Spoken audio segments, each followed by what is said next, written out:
Wait. Because I remember, actually no, I'm starting to remember that. It's all coming back to me. Yeah. I remember you had an app on your phone. Yeah. So way before I actually DJing, like started DJing. I remember Yes, you would just sit yeah. there and you would be like...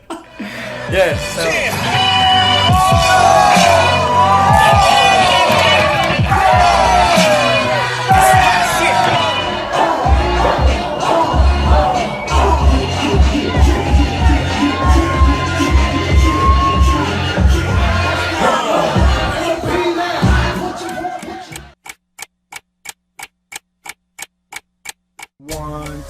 You hear the clock ticking, tick tock. You about to stop living, tick tock.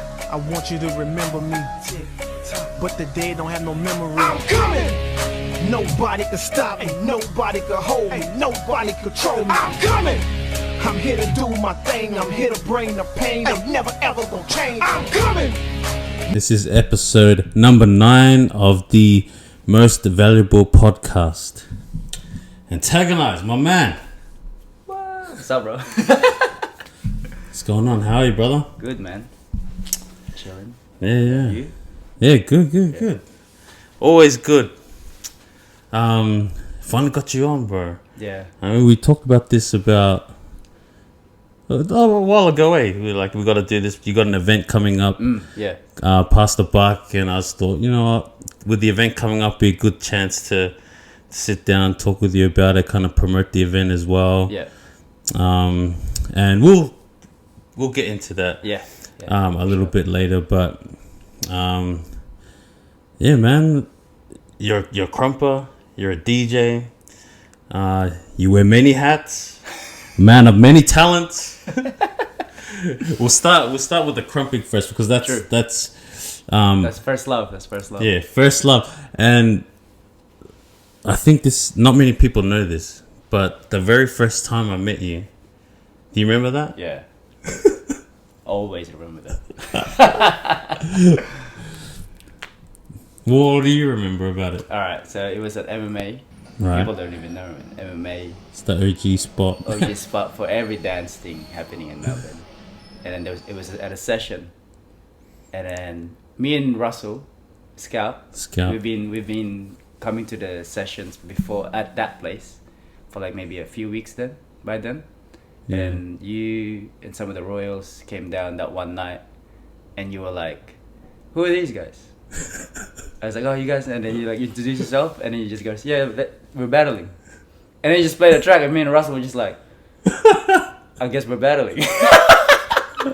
Yeah, bro. That's like I always tell that story to like all the new gens. Like, man, that's how it was. Yeah. You know, and but like, he wasn't mean about it. It was just like, just for the sake of the battle, just for the sake of us being new. You know, like nowadays sometimes we don't even, you know. That's why myself, I try to bring that back. Like, if there's a lot of new gens on the thing that I haven't really seen get off much, just try to call them out. Like, you know, just for the sake of dancing. Man, it's crazy. Yeah, when I think back to that, I'm like, man, did I really used to be like that? Because like the way I am now is like completely different to how I was back then. Yeah. And then I was like, but then I've done that to a few people. Yeah. Like there's a few people that have the same stories. Like, yeah, when you first met me, we battled straight away. Yeah. But I think that's how it was, and that's how I think that's how it still should be too. Like that should be everybody's introduction to Krump. It's like, who are you? All right, before I get to know you, yeah. I have to get off with you first. Yeah, or vice versa. You know, Yeah. like I'll get to know you as a person, and then we'll get off. You know, like, yeah. That's pretty cool. I actually think that's one of my coolest stories. Yeah, man. Like, we'll never forget it. Me and Russell always say that to like. But I was that guy though back then. Like, out of all the royals there, I was always the one that would cause like mad crap. But that's how we first met. And then what year was that? That would have been maybe 2008, I think. Because when we first started, yeah. So like, cause I remember my first event was 2008 Royal Rumble. Yeah. At Footscray. Footscray, yeah. Did you battle them? Yeah. Who did you battle? I battled the old young Roxas. Skinny white dude? Paul. Yeah. Damn. Yeah, bro. Yeah, because at the time I was Kid Chaos and Kid Roxas. and Roxas wanted me to battle all the young Roxas at the time. Yeah. To get him back in the game because I think he's been slacking at the time. Yeah. Oh man, I forgot that. Yeah. How did you even find Krump? So I think I found Krump through watching Stomp the Yard. So At least it was Stomp the Yard. At least it wasn't Bring It On 3, all or nothing. Man. I was so when I heard about Bring It On 3, like I think it was the same year, maybe the year after. Yeah. I was actually excited. It's like, oh man, there's Krump in this apparently, and I watched it. I was like, yeah, but it was Stomp the Yard, Right. and then one of my mates from school, because it was like I think it was right after high school, and then one of my mates from high school, he was like, yo, because he knew we were dancing in high school. It's like, don't you dance? Like yeah, do a little bit, and then we just like. That guy in Stomp the Yard, the first scene, that's Tadais. I think he created that thing that you do, or that you try to do. I was like, who's Tadais? Right. Yeah, and then he showed me, and he doesn't even dance, he just likes watching dance. And he showed me Rise. And then from there, I just kind of, that's when YouTube just started too, so I just YouTube Krump Melbourne, or just like on MySpace still at the time. Yeah. Krump Melbourne, and then the first Krump vid I saw for Melbourne was me and Russell. Because me and Russell pretty much started at the same time. You guys went to school together? Yeah. Right. Yeah, went to high school together. Yeah. Yeah. So so I saw when Krump Kings was here. When Eyes, Tight LT, Eyes. and Soldier Eyes. Yeah, what a time that was. Yeah. So I think that would have been 2007. Yeah. So we would have been around 2007 when we started on our own. But when we joined the scene and we found the scene, it's like 2008. So I always count it from 2008. Yeah. Yeah. Bro, yeah. I like that, bro. Yeah. Because you know what? There's some people out there, bro, that like... A lot of people like to lie about how long they started. They're like, nah, I started back in 2004, but I was just doing it by myself in the... Yeah, I mean, technically, like, yeah, people start, like, that's like their birth or whatever. But I'm like... I didn't know crap, like I was like doing whatever the heck it was, and then I learned more. And to me, because I feel like you joined the scene, because it's like it's a very tight knit community. Right. Yeah.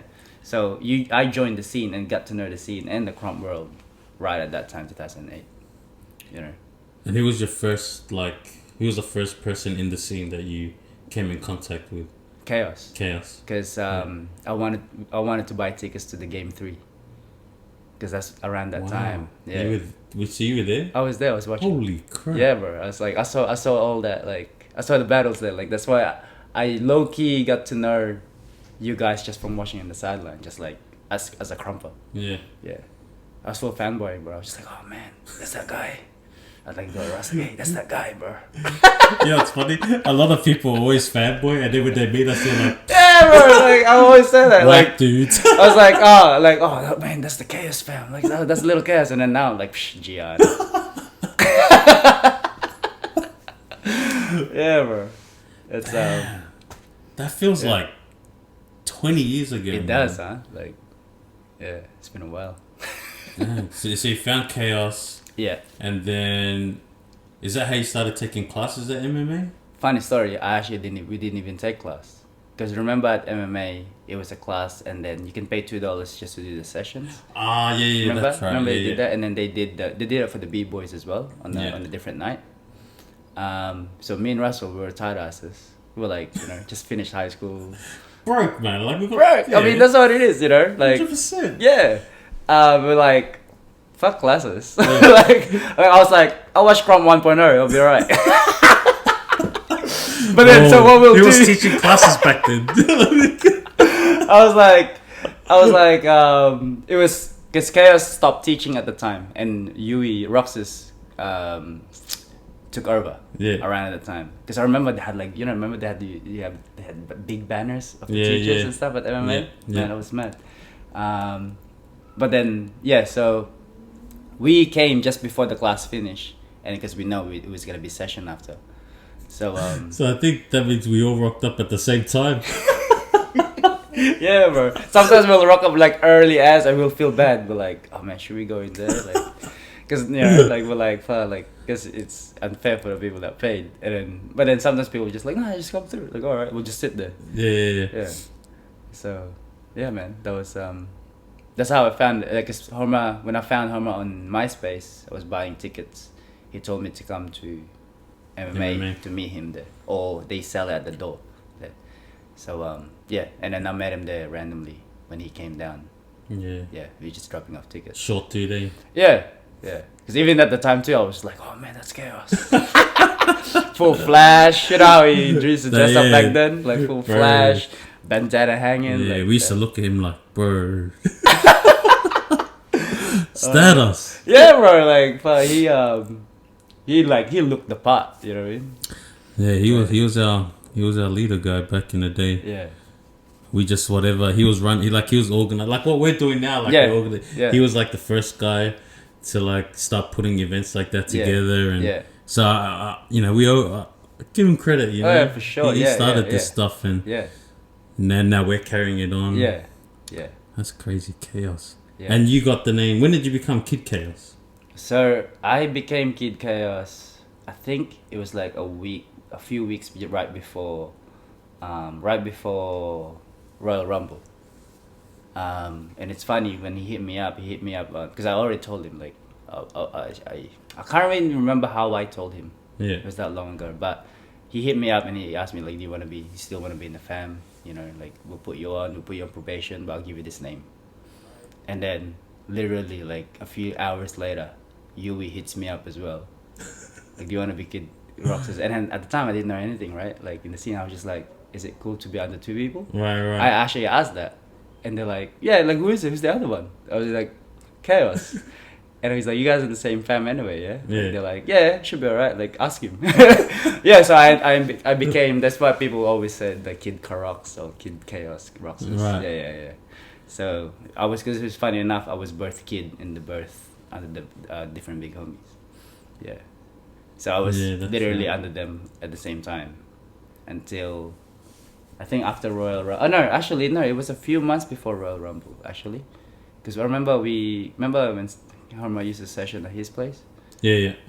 So it was a few months actually, not a few weeks, a few months before Royal Rumble. Because I remember after Royal Rumble, Yui dropped me as a Kid Roxas because, he's if I'm not mistaken, his reasoning at the time was because he doesn't have time for to have little homies.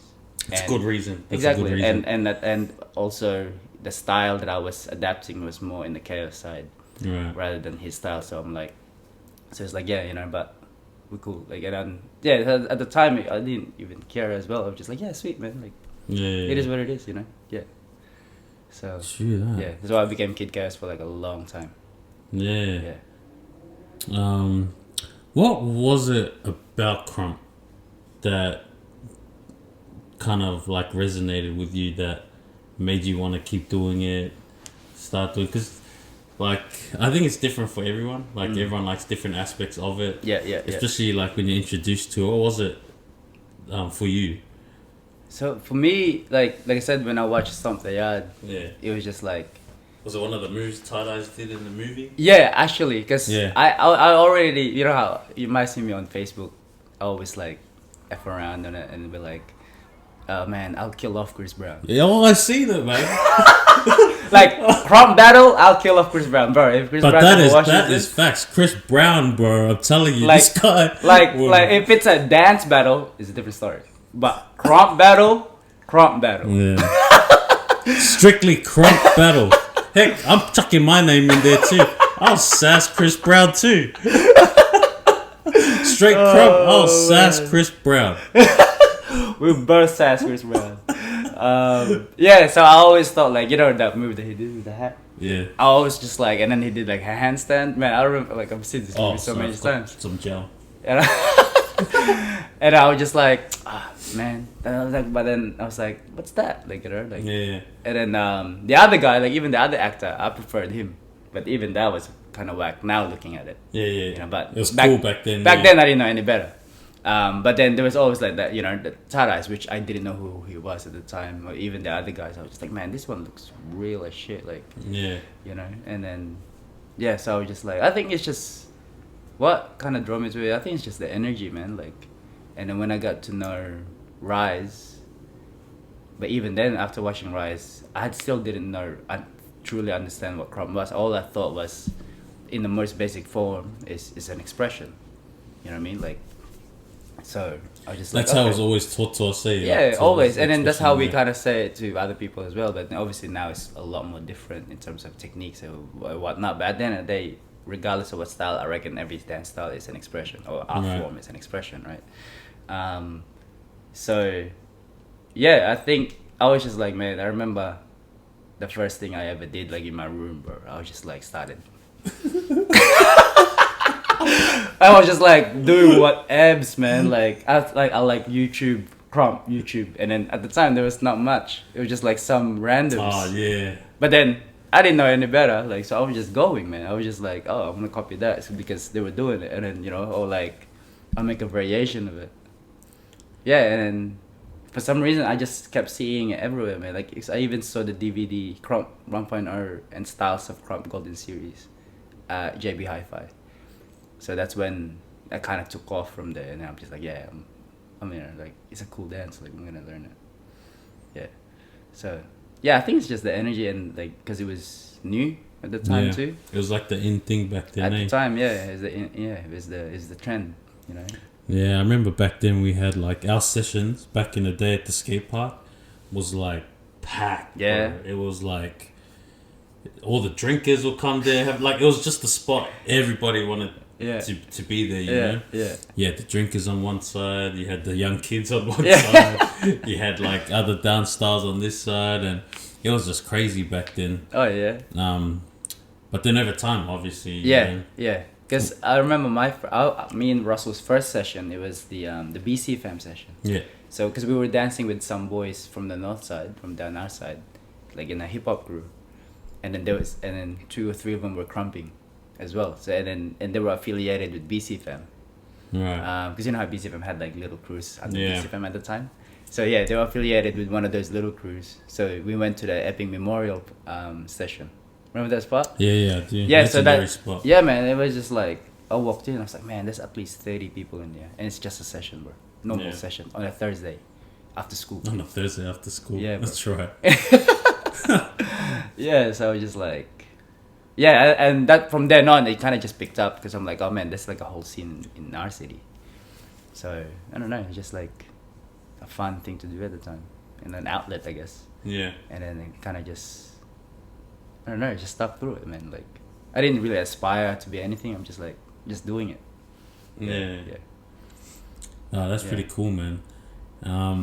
Yeah, so I feel like I've known you for ages now. Yeah. Because I met you 2008, battled you, and then, we're in 2020 now. Damn. It's 12 years. We're 12 hitting years. 12 years. Yeah, bro. But it's pretty cool, like, kind of, one of the things that I like about being one of the first guys in the scene is that anyone who comes after me, I've literally seen them when they were, like, fresh, brand new. Yeah. And then I get to see them transform into, like you, like... Yeah. You're like, you used to be chicken shit, now you're chicken salad. You're chicken salad now. Chicken Caesar salad. That's a Avocado chicken. You know what I mean? But it's cool because it's like, that's one of my favorite things to see is everyone's journey. Yeah. I feel like you've been on a pretty dope journey in Krump too. We're in the same fam together. We're in Hidden. Then you went on. You joined SK. Then you had a stint with Mute. Are you still with Mute? Yeah, technically. Yeah. But right now, I'm taking a break from all urban stuff. Yeah. Just focus on Krump. Yeah, you've done some stuff with them. And now you're like organizing events, which is pretty cool. It's like, if you asked me back then, if I would see you doing events in 2018, 2019, I would have went, I don't know, man. It's funny you say, because I've helped or like done like little events here and there at the time. Yeah. Like, especially like Buck Validation, like the first Buck Val and the second Buck Val, I helped do. The first one, it was mainly still Alex and Jimmy. Right. The second one, it was like me and Alex. mainly that ran it. So, Yeah, I remember that one. Was that Yeah. the one in Melbourne, eh? Yeah. Yeah, So, yeah, but yeah. all three of them were in Melbourne. True It's only been 3. It's the one. So Was there's the one that you and Alex did? That was the one where B Dash and Beast. yeah. That's the Yeah, one. yeah, eh? yeah. And then the first one was B Dash and Knucklehead. Knucklehead. Yeah, yeah. And the second one, I think it was just. No, the second one there was no one. There was no international guest. Oh, so there's a third one that had B Yeah, Dash yeah, and and- Beast. No, the second one B Dash and Beast. The third one was just local. And that was at Vlad's old place. Remember? Yes, Yeah, yeah, yes, yeah. yes, Because yes, you were judging that, right? Yeah, I was judging that one. Yeah. Yeah. And then the one with B Dash and Beast, that was my first battle back after my mission. Yes, yeah. That was your first event back. Yeah, Yeah. yeah. Because that was like the first time we did that 2-day event thing as well. Because we did the prelims. Because a lot of people were coming down, Yeah. and we did the prelims on the Friday night, and then Yeah, that's cool. So you're like already doing little stuff there. Yeah. And that kind of like prepped you. yeah. And actually, like the reason why I mentioned that is because when I was doing that, I was like, man, stop doing events. I hate it. Because I'm like doing workshops. Because at the time I was doing workshops too. Because Yeah. the first event-ish workshop that I did was 2010 with Antagonize. That was the, When Tadas battled Flyboy. That time. I was on my mission. Were you already on your mission at the time? I was- Damn, yeah, 'cause yeah. I wasn't there for that. I remember. Yes, yeah. Because everyone came back. Because that's the first time Tadas came back since Krump King's days. So 2010, I'm pretty sure, or it might have been 11, but I'm pretty sure it's 2010. Yeah. So that was the first thing. Like because I remember the reason why I ended up doing that is I didn't fly Tadas down from America. Tadas Yeah. was already in Yeah, Australia right. for Battlegrounds, and then the organizer of Battlegrounds made a post on, I think, Facebook. He's like, if you want Tadas in your city, hit me up. Send me an email. So I sent him an email. I was just like, why not? I was like, let's see Just how. the creator. Yeah, I was just like, I've always wanted to learn from this guy. I was just like, so I just emailed it. I was like, yo, I'm this and that, blah, blah, blah. And I was a nobody, bro. Like, you know, like, at the time, I just, I wasn't even Kid Chaos anymore. So it might have been actually like 2012 or 11. Can't remember. Anyway. Yeah, it would have had to be then because that was the years I was away. Yeah. So, and then apparently, the Battlegrounds organizer, his name's Marco, he hit up Herma because he knew Herma as the Krump guy, the go-to Krump guy in Melbourne. So he actually hit up Herma and he asked, bro, who's this kid? He had to ask who's this like kid? confirm. It's Kid Chaos. Like man. who is this? To confirm, and then Herma confirms like no, he's in the scene. Like he's one of the up and coming. So it's like he means well. Like just give him a chance. Yeah. So I'm just like, yeah. So I started working like that, and then like Marco even helped me as well. Like, because I told him, like, how do you do this? Yeah. And it's like, oh, just do this, just do that, and then I'll organize his flights, blah blah blah blah. And then and that's it, man. Like, and then from then on, like, I just started doing workshops for like Baby Tat Eyes and stuff like that, helping out other people. Yeah, so that's why I hated. I was like to myself, man, I'm never doing events. Yeah. I'll do workshops instead. But then now I'm like, man, you know what? I don't know. I kind of just shifted because of the first idea of Pasta Buff. Yeah. But you also did Krump Intensives too, yeah? Yeah, but then I say that because I preferred Krump Intensives at the time. Because that was the workshop. That was still workshops. Yeah, it wasn't. There's no battles. Like, if there was a battle happening, it'll be like at the session, if anything. Yeah, it was just intense training, right? Yeah, that was the whole point of it. Yeah, that was even before Crumpfire, bro. And Crumpfire is massive now. Yeah, crazy. Yeah. We just didn't have money. If we had money, that's our thing, yeah. Yeah, no, I think that's cool because like, I feel like there's a lot of people out there that want to run events and, which is cool, we encourage them to do it. But I feel like there's kind of like a right way to go about doing it. Yeah. Like when I see you, like you're someone that put in the work, earned your respect. Yeah. You earned the respect of all us OGs and vets. And when it came down to you organizing and running these things, like we're all on board. It's just like, oh, no, this guy's done his part for our scene. He's carried on after us. And like that's someone that does it like that, we can respect that. And when it's time for you to run an event, we'll support you 100%. But then it's like, you know, you're chipping away. It wasn't something you wanted to do, and then just because of the idea of Pasta Buck, the first Pasta Buck back in 2016. Well, we're on Pasta Buck now, so let's talk about Pasta Buck, how it started. Yeah, so Pasta Buck started. The first one was in 2016. The idea for it is just for my own little curiosity, because at the time, remember how in Melbourne, I'm not sure in other states, but in Melbourne we had like a dry spell of new Krumpers. Like we didn't have anyone new. The newest one was like, it was like Vlad from like Yonks. Like he was like the freshest, and he's been dancing for years by that time already, in 2016, 2015. So out of nowhere around 2014, 15, there's this new people that like they either saw me Krump or they've taken one of my random classes at either one of the uni clubs, like dance uni clubs like Flair or RMIT. And then cause every time I teach something like that, because it's like a one-off thing, I always read that, because there's always got to be one or two people coming up to me. It's like, hey, where can I still learn? Like, do you teach classes? At the time, I wasn't teaching any studio, so I was just like, come to this session, and then or add Burn City Krump, and then on Facebook. And I still do that now. Like, add Burn City Krump on Facebook, and then you'll keep updated from there. You know, I'll even tag you if I remember, or hit me up so I remember. So like that's when there's guys like Jerry, Fisher, Candy, Saito. Straight away, Saito. Yeah, Saito. I think that I forget that guy. Yeah, and there was this other guy like Joe. I think his name was Joe or something. Like one of the other he's like an international student, I think. But yeah, he was there for a bit. So like there's guys. So now for example, Jerry and Fisher, they've been growing for like nearly 5 years now. That's crazy, bro. Yeah, because that's why they can't do Pasta Buck anymore. Like, no, you guys have expired time. Yeah, so like, they're about 4 or 5 years now. So I was like, at that time, when I was teaching, my teaching game kind of picked up from just the studios, like knowing, getting my name going around. And then I saw potential from the students from the studios, regardless of what age.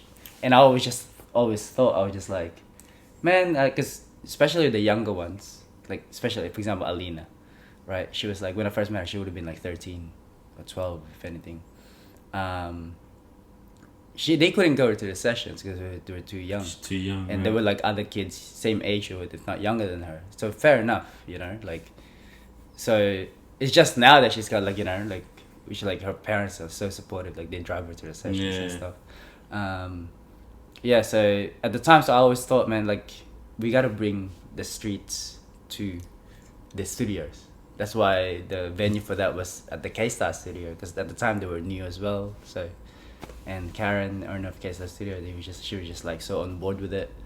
She's like gave us the space, for free, and then so that was just for that curiosity. I just wanted to see how those guys would go against these guys that we found in the streets, and that's including Mac and David and that. So, like, it's just so they can experience that too. Like it wasn't always about winning, but it was always just about in that competition vibe. That's because that's what draws people in. You know what I mean? Like, so it's just a curiosity, man. Thanks. That's how it started. You're just curious. I was just curious. I was just like, because I was like, there can't be any other way. Like, cause at first I was like, should we do this just a session? I was like, nah, you know what? Let's make it into an event. So, therefore, there's something for you guys. Because even if you don't win, people still wanna compete, even if they know they're not gonna win. Yeah. Now that, bro, you're so right, bro. About that dry spell we were on. Oh, bro. Like we had nobody, bro, until Pasta Buck, and then you introduced.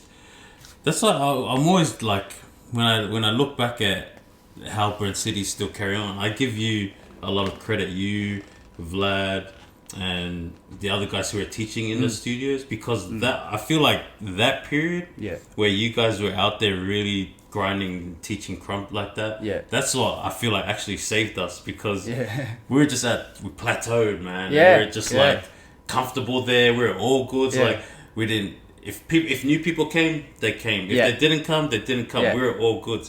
But then when you brought in when you guys were teaching and then you brought in all these new people and like, oh, how did you find Krump? Oh, I took Antagonize's class. That's what really kind of like sparked Krump back up again. Which is, so I always give you guys credit for that, man. Thanks, bro. Yeah, thanks. Because at the same time too, at the session, because there was a time when I was always organizing the sessions. This right before you came back. Yeah. And when you came back from your mission, you weren't at the sessions that often as well, you know. So I was still, not just me, but there was a time when I was still just running the sessions in the city, and then I got over it because I'm just like, man, I'm so tired from it. And then people took over. So it was Vlad, even Russell, and Ugran. They took over. And one time I came to a session, and these guys were actually teaching, like, people at the session, like Candy and Fisher and that. So I'm just like, so like those guys kind of like played a part too at the time. Man. And that generation of you guys. That third, fourth generation of Krump. You Ground Scout. And Vlad. Vlad. Yeah. So, even at the time, like, Classics was like Jerome, he was still kind of active, so they were just like, putting in the 2 What a cents. time when all those guys were active. I know, right? Like, because even once in a while, Jerome comes to the session. Yeah, he still comes now just to watch his stuff. Which is cool. He's been getting off, but the secret over the holidays, because he was on holidays. But yeah, man, like, so pretty much basketball just started off from my curiosity. Yeah, no, that's pretty cool. Like, and I'm glad because some people have these ideas and they just leave it. But you actually acted on it. I'm curious. I really want to know about this. I'm gonna actually make this happen. Some people will be too scared to make that jump, make that move. But then now you're like, the one that's happening, coming up next. That's the fourth one, right? Yeah, it would be the fourth one technically. Yeah, and so like Passback 1, 2 got better, 3 got even better. And 4 right now is like trending to be like. Oh, hopefully. What? Fingers crossed. Because I remember, because even like with the second Pass the Buck, it didn't happen because first one's 2016. Second Pass the Buck didn't happen until 2018. Because 2017, I think I just got so caught Was that a passion? Yeah. That's right. Yeah, I think judged that one too. As well, So this would be the first one that you're not judging. Yeah. Oh no. Yeah. You're not. Yeah. I'm seeing though. So it's like I'm super excited. But it's good to get a change of eyes. Fresh eyes on the talent. Yeah. Exactly. Good. So, because since we got guests coming down from interstate too, use them. Might as well, like, So so is anything what's different with Pass the Buck now versus the ones that you've done in the past? So last year, Pass the Buck 3, we added an all styles. So at the time too, last year we said all styles, but because I still wanted it to be kind of like, because Pass the Buck was made for rookies, right, or for newcomers. So the main thing is still the rookie Krump division. But then on last year we did the all styles, and we wanted to do something that is still kind of significant for as a rookie or as a newcomer. So we made it like, if you haven't won any comps or any battles, all style battles, you can enter. If you won, you can't enter. I like that. But then, in saying that was actually really hard to keep up, because I'm like, in Krump we can keep up because we know who hasn't done. Even in other states, we can just ask someone from the state, like, yo, has this guy won? Like, if we're skeptic about it. But in All Stars, it was so, because there's some people here from other country. There's sometimes the language, the language barrier sometimes, or sometimes you just don't know. Like, so that's why this year it was just like open, just like whatever. So it's just like another extra thing to attract people. And so this time around, there's five categories altogether. So rookie category will still be the main thing, rookie 7 is Merc, and then we got females, under 18s, and 3v3 and all stars. That's dope. That's dope. It really evolved from the very first Pass the Buck. And I think you have to, because it's getting better, it's getting more popular. Like now it's an event everyone's flying in for. Like we were just talking off camera just before, like this event is now on that level where it's like a country, like a national event where everybody's flying in from everywhere. Yeah. Which goes to show that your hard work is paying off. You know? Yeah. Your curiosity. This is what your curiosity put together, man. Yeah. Just to add that to that too, because there is also a pasta buck in Perth. That's right. Which is sparked the idea from Ian, because Ian was like, when Ian wanted to, when he hit me up when he saw me doing that, he's like, bro, I want to do that here. Yeah. And I was just like, let's collab on it, like, you know. And then the first one, he flew me up in Perth for it to judge, and it was mad, like, you know, the scene there's always been small compared to the other states, so it was still like, so it's sick to see people come out, and I saw like even the older boys that was there, like Tragic, you know, at the time I haven't seen them in so long. Even Untamed and stuff, like Untamed. Yeah, bro. Nelly, like, yeah. So I saw those guys. So no, it was just like, it was like a reunion in a way, like a small little reunion. And then they did another pasta buck qualifier this year, or late last year for this one again. Yeah. So the winner of the one in Perth is actually flying down for it again. compete. Yeah, like last time it was Ethan, remember? Yeah, and Ethan then now did last year. I can't remember who. I feel bad.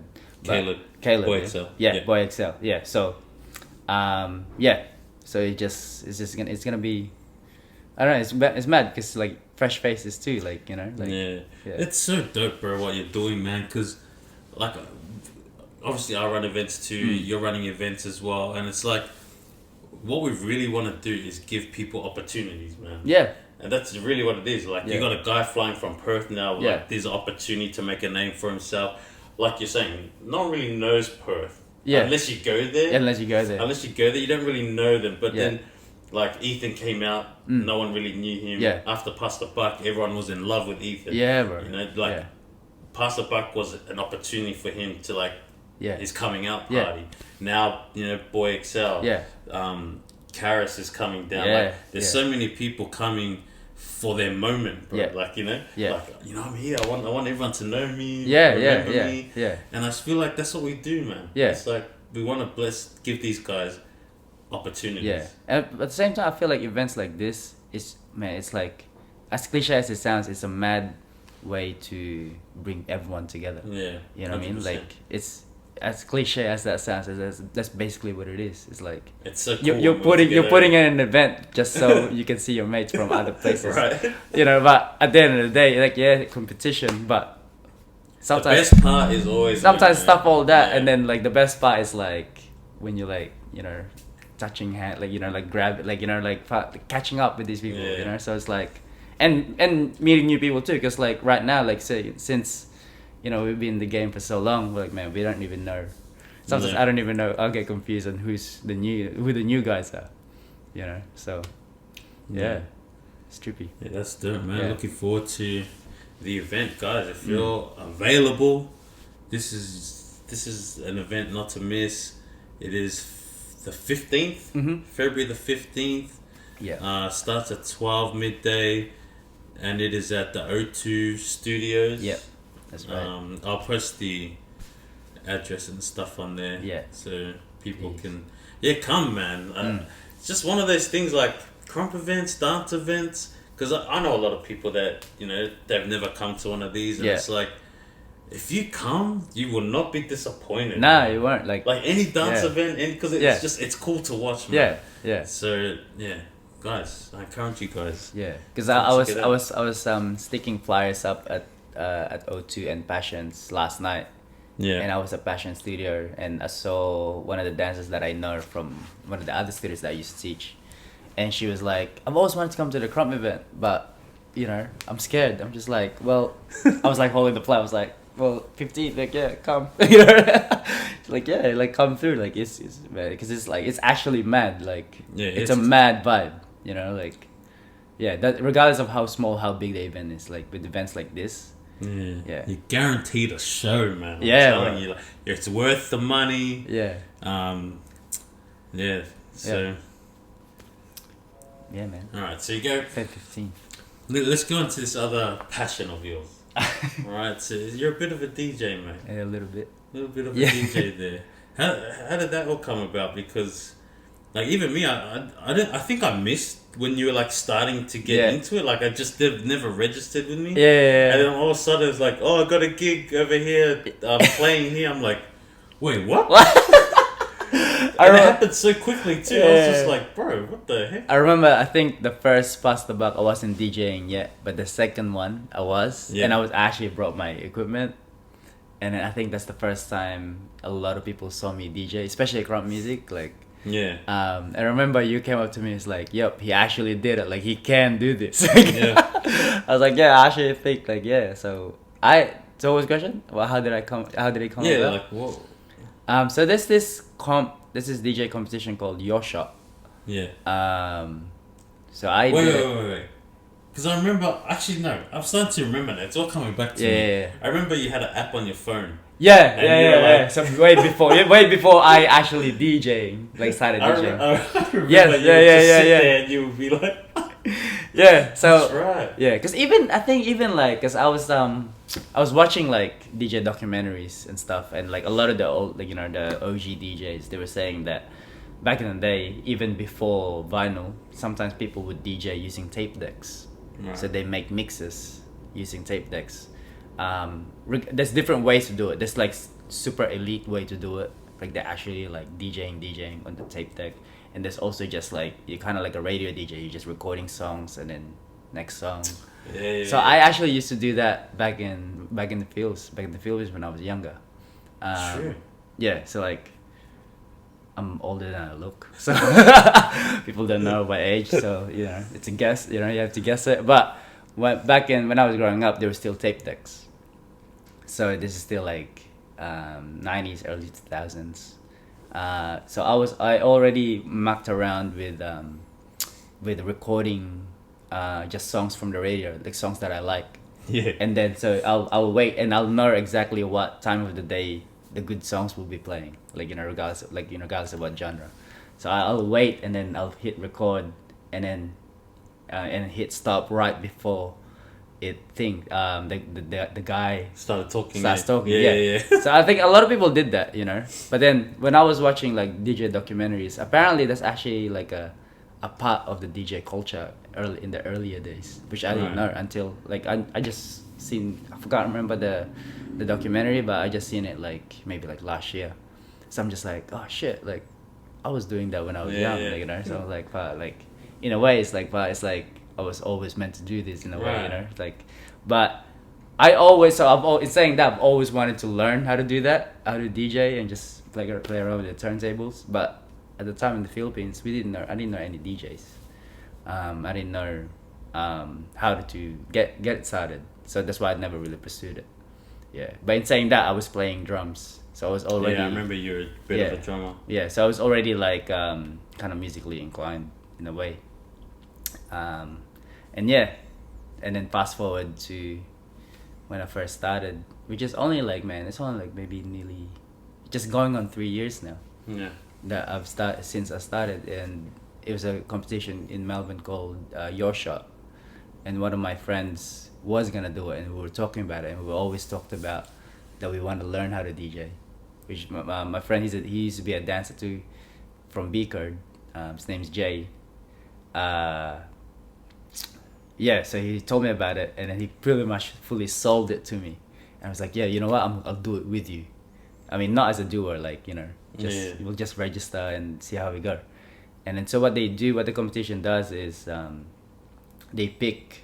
There's so much people that enters it, man. They'll, you know, try to register. It's free to register, and then when you get picked, you just gotta pay the registration. And they pick like 100 people out of like, you know, thousands that applies, and they have one here, Sydney and Brisbane, and then and we got picked. We were out of one of the 100 people in Melbourne. So basically what they do is they teach you a crash course of DJing, just basic DJing, like, you know, just mixing, nothing too crazy, no scratching or anything like that, just mixing for 6 weeks. And at the end of the 6 weeks, you get to play or perform in front of people for like a 20-minute set. Yeah, so that's how that started. And then from there, I just like kept going with it. Kept going. I brought my own equipment, and then yeah, kept going with it, and then yeah, man, like I just like started hitting up these random ass bars. Yeah. That will, like, You're still gigging now, right? Yeah. I gig pretty much every Friday. That's why I find it hard making it. I've been meaning to make it to the Southeast session. Yeah. That's why the reason why I was asking, because I got a night off this Friday, tomorrow night. So yeah. But yeah, so I gig pretty much every weekend, sometimes the whole weekend. Yeah. I think it's dope too that you're a DJ and you Krump, because like we've actually got a DJ now, like for our events and stuff like that. We had Food back in the day. He was good too, but now because it's like all styles. Like back then there wasn't much all styles competition. Now it's all styles, and we always complain when there's when we joined all style thing and they never play music. But now like you're in the scene, it's like you can kind of like even that since out. I'm in both scenes as well. Like that's actually my biggest motivation why I wanted to DJ, why I wanted to pursue it. So like gigging every weekend and doing parties is probably I prefer. Yeah. But my biggest motivation when I was starting was like, man, people are gonna know Krump music now. They're like from at this all styles battle, because don't get me wrong, DJs will like ask like like hook us up with Krump music so we can play them. But then sometimes, man, like, and this is not disrespect to any DJs in the past, like we'd give them a USB with like 50 Krump songs in there. They won't play anything. Yeah. But then I get it though, because sometimes they already prep what they have. But then to me, I was like, man, the next few months when you do this All Stars event, you better play some of these. But since they still won't play it. Yeah. Or even if they did, it'd be like, to us, it'd be so old. Yeah, they play the. You know what I mean? Or sometimes to us, like I actually don't mind old Krump music, but at least play the mad ones, like the classics. Like play a crazy one. You're like, but man, like what the heck is this? Like still J Squad? Like what do you mean? Like at least it's they actually some new J Squad, but you're still playing the ones from 2009. So that's my biggest motivation to like have play Krump music in All Stars battles.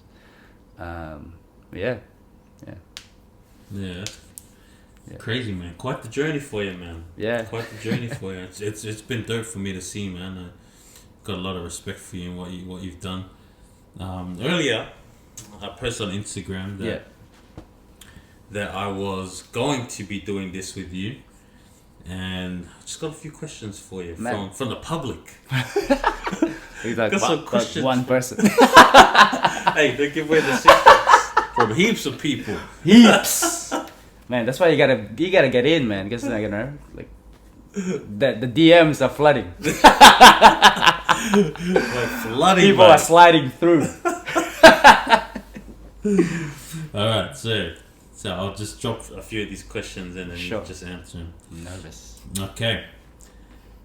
How has being a DJ helped with dance? So like I mentioned before, I've always been musically inclined, like from playing drums and stuff. So musicality always was like a big part for me, because I just like music, and growing up my cousins were actually dancing back in the Philippines, like in high schools and stuff, my older cousins. So I was always around that dancing and music environment. But with playing drums and DJing, which is very related, it helps a lot with timing, knowing the track. Especially if you just heard the track. Every track has a phrase. So even if you just heard this new track and you're freestyling to it, that's why you see like a lot of like videos and people are like so freestyling to like something that they've never seen, but they're like, oh man, his musicality is crazy. Like no, he's just very used to dancing to things that he doesn't know, because every music has a basic 4-bar phrase, and if you're a DJ or musician, you'd know that. And if you're a dancer, you unconsciously would know this, even if you don't like study. You won't even know it, but you know it. Yeah, exactly. So, because that's just how the movement works. Oh, and that's how the music works. But then sometimes like there are some genres, like say for example Krump music, where sometimes like Krump beat like even dance, like the dancers, the Krump dancers or the Krump beat makers, they bend the rules and they don't follow these basic steps. But then that's actually better for us, because it becomes a little bit more predictable. Yeah. And freestyle, some freestyle music are like that too, like new school instrumentals and stuff. So it does help. It has helped heaps in terms of like musicality and just like and having a good taste, you know. Because at the end of the day, like it's all it is. Like the key part to DJing, from what I learned from from the OGs that I've spoke to or even like watched, it's like first off, before you have the skills, you gotta have taste. So if you got good taste, then that's like half the job for you. Yeah. So yeah, and as a dancer too, you listen to a lot of music, you know, especially Krump, and then I do urban and stuff like that. So it's not just always Krump music for me. Yeah. That's funny too about dancers knowing, like, doing it, like on like musicality is perfect without them even knowing. Yeah. Because like they'll watch footage after and then they'll be like, oh, that was on beat. Yeah, exactly. Even real. Yeah. Like it just unconsciously, you just know away. Yeah. And then imagine if you're conscious about it. Yeah. And you just like, crazy, and you just let it go, and you're just like, oh man, this is second nature to you. Yeah. You know what I mean? Yeah. So. Yeah. Crazy. All right. What does it mean to be an antagonize? What does it mean to you? How did you even get the name Antagonize? I just looked up. So at the time, and that's your DJ name too, right? Yeah, I just kind of stuck with it because. Might as well. Everyone knows you as that. Yeah, exactly. Yeah. And plus, because I actually wanted to come up with a different name. Yeah. That's more friendly. That sounded friendly, but I'm like, I can't think of anything. Because I don't want to come up with anything corny. So I don't know. Maybe I'll come up with one. I don't know, in a few years. But right now, I just go with it, or even just Gian. You know, I don't mind that. Like, but the name Antagonize, because I came up with it. Well, I didn't come up with it. I just saw it in the dictionary. Because I was asking. So this is the time when I wanted to be my own person in Krump. Like, you know, I didn't want to be a little homie anymore. You know, like we all go through that. You've grown and you want to grow. Yeah. You know, you want to like spread your wings and you know, and it happens. That's how it works. That's how it's supposed to go. Yeah. So I was trying to come up with a name, and then I know for a fact that when I battle, especially if it's like a little bit beefy, and you get beefy when you battle sometimes. Yeah. Like I'm a bit of a smartass, and I actually learned a lot of that from you, from watching you. Like as pretty rough, you know. Like like I said, I was at game 3. Yeah. I remember when you battled that time. You had your back face when you finish dancing.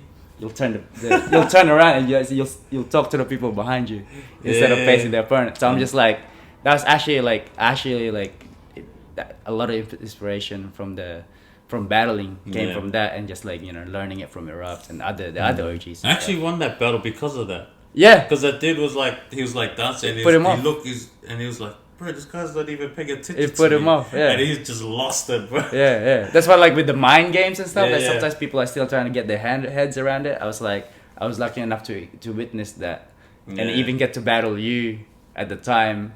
And then now I'm just like, because at the end of the day, it's just like how you are as a person. Yeah. And that's what I thought as well. Like, I was like, oh, I feel like I'm like that too. Yeah. So the antagonize means you're provoking. You're provoking, and you antagonize people. You're like, you know, like you say shit to them, like, you know, and that's why I picked that name, because I'm just like, oh, I feel like that kind of suits it, and you know, it has a ring to it.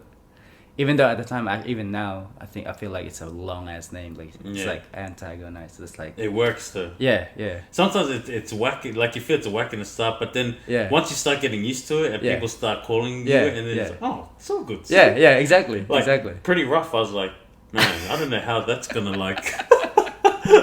I use it as a pickup line. Yeah. Oh, true. The days. But but like even like that's. I changed my name now, but that was like a name like, damn, I don't know how this is gonna like, how people are gonna take it. Oh yeah, they're gonna tease me with it. But then like, that's just, it's normal. Right? Yeah, but because you go with it, and I feel like if that's who you are, then man, like, so sometimes people have to create something, and they have to embody it, and they create something around it. Yeah. But then if that's already who you are, it's easier. It's easy, because you just like you don't have to put it on. You just, if anything, you just switch it on. You switch on that side of you. Yeah. That's it, you know. Like, 100%. Yeah. What does it mean to be antagonized? So it's just that pretty much. But then now, because now, you know, you're getting older and stuff. Yeah. So it's more like I'm a lot more chill in terms of like, like with beef and battle, and sometimes like if it's something that I don't like or someone that I don't like, man, I'll just get out and not I don't want anything to do with it. You know what I mean? But for example, like I actually said, I was telling some of the boys in the lab, I was saying that I might give Antagonize a break and just I still obviously dance as Antagonize. Yeah.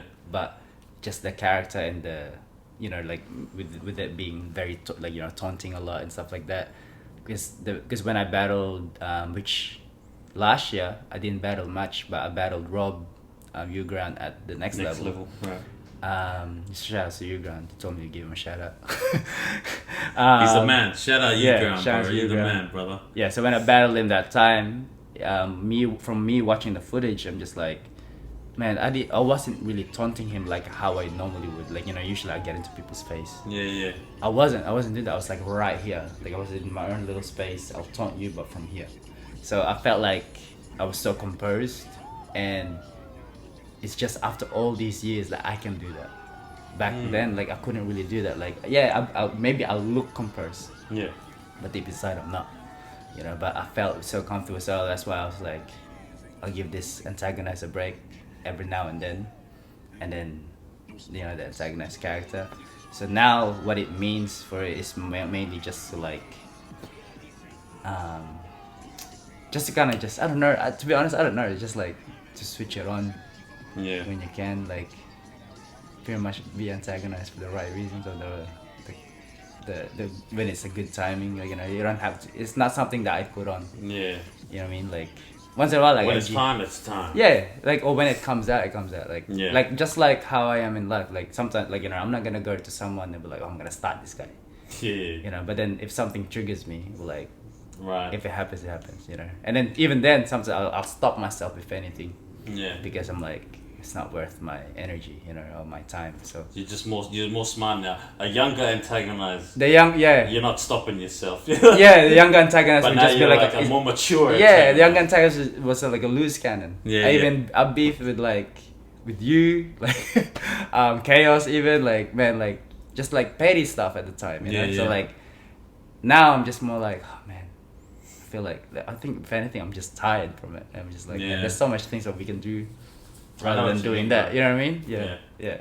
So just grown stuff, I guess, and we're still growing. I'm not saying I'm grown. Like we're still growing, we're still figuring it out. Yeah, I always tell like people, like, you're hard to beat in a battle because the aggression and the level that you go to straight away in a battle, it's very hard for people to like match. And like like I always felt like you're one of the toughest. It's just with your style, like with your Antagonize style, because your intensity right off the bat is high level. Yeah. And like to match it is like you gotta like go to that place as well. And a lot of people they don't make it there, bro. You're up here, they'll make it like and they'll hover around here, but it's hard to beat, bro. Like you're seasoned, you're mature. It's tough, man. That's why I like seeing you battle. It's like when I see you go, and then I'm like, all right, let's see how this person responds to that, because thanks, bro. Like, but yeah, I do feel that though. Like, I remember you mentioned that to me a few years ago. Yeah. And then that actually helped me as well, like to kind of like stuff in the lab, like, oh, okay, that's okay. Sometimes when I lab anyway, I'm like, I try to like see what I'm good at, so I can utilize it more. Yeah. And then obviously what you're not good at, and then learn that. But man, like with stuff like that, like I fully feel you. It's just like maybe like if the other person's like mature as well, and they know their pace, and and then they just know themselves well, then they're like, oh man, it's like then becomes like a good battle, or like or like a good matchup. Like even like Yugan was dope too. Oh yeah. In your battle with him, like that was probably one of my favorite battles that night. Yeah.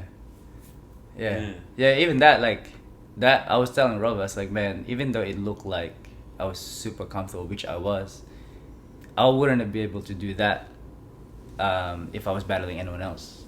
Right. Like I was labbing, but nowadays I like prepare myself more mentally and like and Yeah. physically, like, you know, like try to be active so I know I'm not gonna pass out. Yeah. You know? So you know you're not gonna gas if it comes down to it, because we work together. So Yeah. we're like during before the 2 weeks before leading up to the next level, we were like just talking shit, like like we're like right next to each other on the desk, and we're like, so That's funny. he'll come up to me like, yeah, so what are we gonna do with this battle? And I'm just like, man, you know, I'm coming in 5 rounds heavy. And I was just like start talking crap, just like, yeah, I was like, man, we'll do this right now, bro. Let's go to the toilets. Let's go to the kitchen. Like, yeah, so it was just like, yeah, but in saying that, jokes aside, I was like, man, I know how Rob is, and like, and for me, if I was to come out, you know, like half-ass, Yeah. or like forced, you know, or like just not prepared at all, man, I was like, man, I feel like I'm wasting an opportunity to like, not to be him, just to like, you know, do you know, put up a good battle, like, you know, like just for myself too as a dancer, like, you know, just to achieve that level, I guess. Yeah. You know, And that's the respect you have for him too. Yeah, 'Cause he's yeah. he's like pushover, man. Man, Like bro. when he gets into his zone, like Nah. he's like, that's one Yeah. bad man, bro. Oh, bro, like even when he's sessioning, Yeah. he's taunting you when he's sessioning. Like I used to think, I was like, man, this guy want to battle me right now, like, but then like I'm so used to it now that I'm just like, that's just how he G's himself out, like that, you know. So yeah, so like if anything, that's probably why what I was mentioning before, like I was a lot more composed, because I wanted to do a different battle approach, a bit of different battle tactic, because people are already thinking, oh man, this guy's gonna go up to his face, gonna grab him, blah blah blah blah. So I'm just like, nah, I stay right here, you know. And I've done that in the past as well, but it was just like that time, and I'm like, you know, because all the other times that I've done it, this time is the one that I'm like, oh, I know exactly how I can do this from here, you know. So yeah, so that was a mad battle. It's probably one of my favorite battles up to date. Yeah, it was a dope battle. Dope Yeah. battle to see live. Yeah. I'll give you one more question. Yeah, And sure. then we'll get you out of here. Alright. What's one of the biggest things you've learned from Krump? One of the biggest things I learned from Krump, or maybe just dance in general, is just like working with people, like in a team. Like Nice. that might not sound much, but it takes a lot. Like for example, like even organizing sessions. You know that saying, it takes a village. Yeah. So it's like, it's not a one. What man. is it? It takes a village to raise a family? Is it? Or raise a It's child? Yeah, it's child. So like, It takes yeah, a village to raise a family. No. Like that's too much. Is it that? Yeah, Yeah, to something like raise that. a Yeah, child, so, yeah. it takes village to raise a child. Yeah. So, for example, like say when you organize a Krump session, yeah, you can. It's so easy nowadays to put it up on Facebook, but to actually, like, you know, to care about it, and like, because when you first have a Krump session, at the end of the day, there's 3 people there. That's still a session. Sometimes that's even like the best sessions. Yeah. But you know, like that's your village there, I feel like, you know. So I feel like, you know, you always gotta like communicate and just work with people. That's why when people like beef or just like, or can't get along with others, sometimes it kind of stunts the growth or just slows it down a little bit. You know, like, I mean, I'm not saying don't beef and beef is bad. Nah, at the end of the day, it's Krump. It's part of it. Like, man, like I was just like, I got the last event, a Riots event, we were getting pretty beefy there too, like at the event, but that was just I heard about it. You and Boy Bad Beast? Yeah, but we're cool now, but it was just like that moment, you know, like, and even like, and you're allowed, it's allowed, like that's it's part of it. It's part of, like, and he gets it too, and he's Filipino, he's actually from the Philippines, it, and you know, and he spoke to me right after, so like, I fully respect the kid. He's dope too, yeah, man. He's like, he's a killer, so it's good that I got to battle him now. Yeah, I saw him. But then, man, I got crosshairs in my head right now. Like, I saw him at Sydney, the blackout. Yeah. When I was there, and I was like, "Holy, yeah, who bro. is This guy would go from this level to this level and up again. again. Fast, man. Like crazy. Yeah, so I'm just like, wow, this kid's like, because he's got the technique already, and he knows how to dance. He can really dance. man, like in a few months, like man, he's not even years. In a few months, he'd be like, Yeah, I can already. he can sit. I can already see him taking out a lot of big names for it. Yeah, bro, like taking out names and just comps and whatever, Yeah. and he's a, and yeah, I feel like he's a mad dancer. Like I don't know him personally like that, but just like I just know him a little bit. But it seems like a really chill dude too. So, yeah. But like working with people. Yeah, working with people, and like I never really aspired to be a leader. Like I don't even like calling myself that. Like some people will be like, I'm one of the leaders of this movement, blah blah blah blah blah. Like nah, like if anything, I'm the leader of my fam because that's just you have to do that. But I'm just looked at because I didn't really aspire to be a leader. Like it kind of just happened. It kind of just happened, and then people see me as that. Then cool, like but.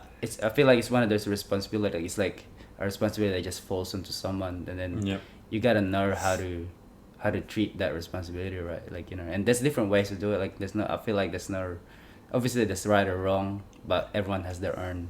Yeah. Each to their own.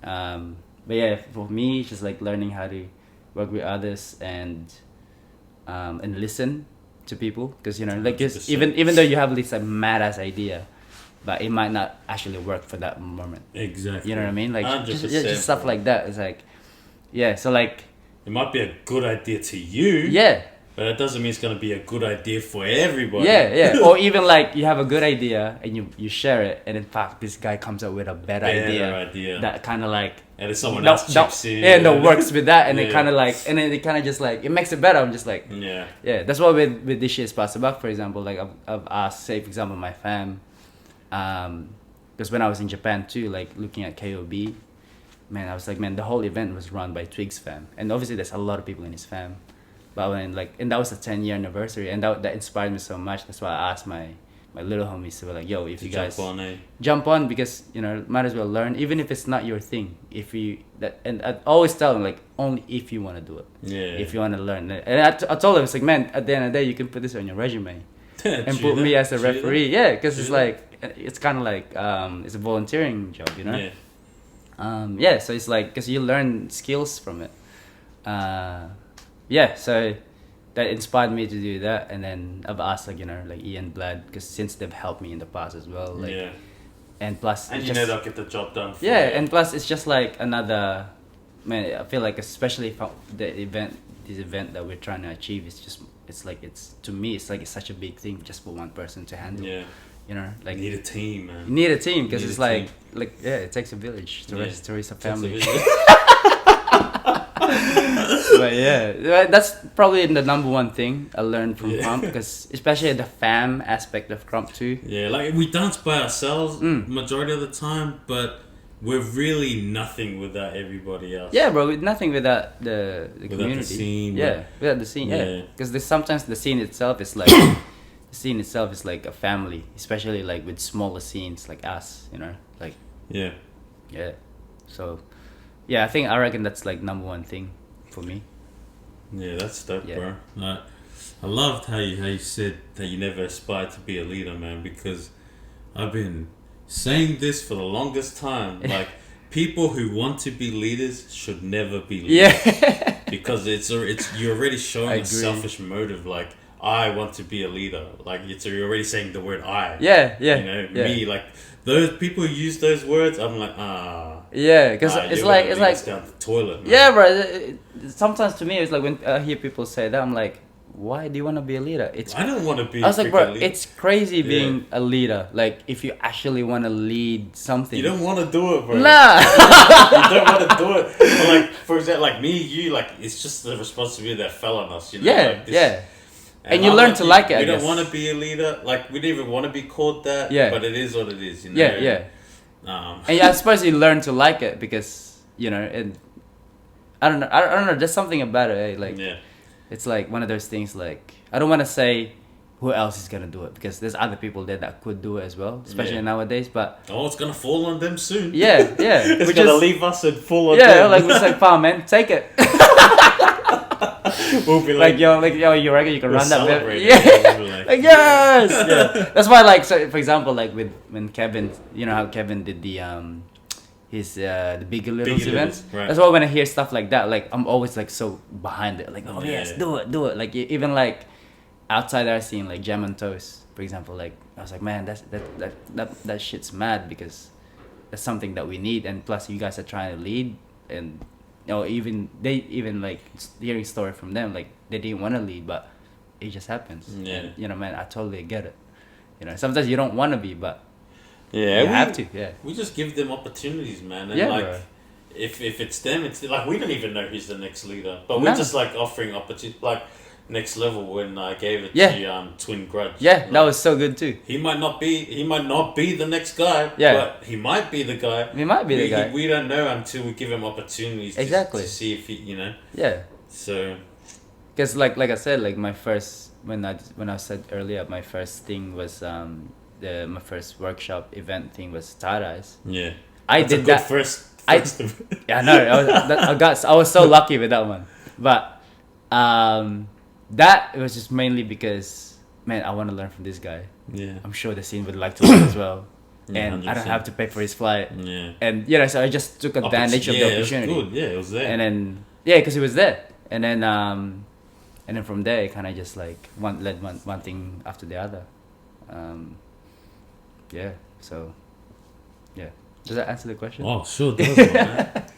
Yeah, but bro, Antagonize, Kid Chaos, Kid Roxas.